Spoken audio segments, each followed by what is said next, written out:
பொழுது தமிழர் கடவுளாகிய தமிழர்களின் அடையாளமாகிய கடவுள் முருகரை பற்றி நாம பேசாம கடந்துட முடியாது. ஏன் அப்படின்னா முருகர்னு சொன்னாலே சூரசம்ஹாரம் தான் எல்லாருக்கும் ஞாபகத்துக்கு வரும். அப்போ அந்த சூரன் யார் அப்படின்னு பார்த்தோம்னா, நான் மட்டும்தான் ஆட்சி செய்வேன், நான் தான் நிரந்தர ஆட்சியாளர், மற்ற எல்லோரும் எனக்கு அடிமைகள் என்ற மனநிலையில் இருந்த ஒரு சூரனை ஒரு சாதாரண பாலகன் கையில் வேலேந்தி வந்து எதிர்த்து நின்றான்.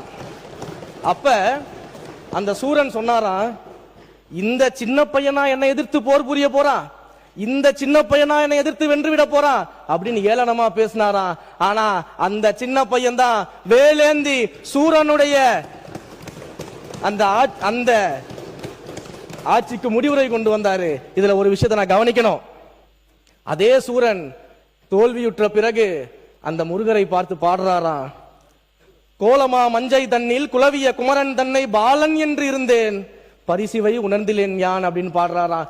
சின்ன பையனை நினைச்சு நான் சாதாரணமா விட்டுட்டேன், ஆனா என்னையவே தோற்கடிப்பார்னு எனக்கு இப்பதான் தெரியும் அப்படின்னு சூரன் வந்து முருகரை பார்த்து பாடியதாக பாடல்கள் எல்லாம் இருக்கிறது.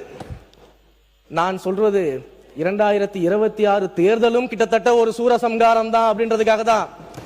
உடனே யார சூரன் சொல்ற அப்படின்ற ஒரு கதைக்குள்ள போய் யாரும் கூச்சலிட்டு கூப்பாடு போட வேணாம்.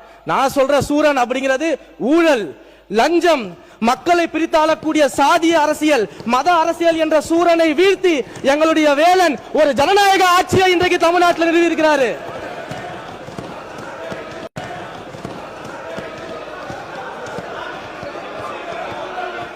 இதுல ஒண்ணும் தப்பில்லை, உட்காருங்க. இதுல ஒண்ணும் தப்பில்லை, உட்காருங்க. பொதுவா சொல்றாரு, ஒண்ணு உட்காருங்க, தப்பில்லை, உட்காருங்க.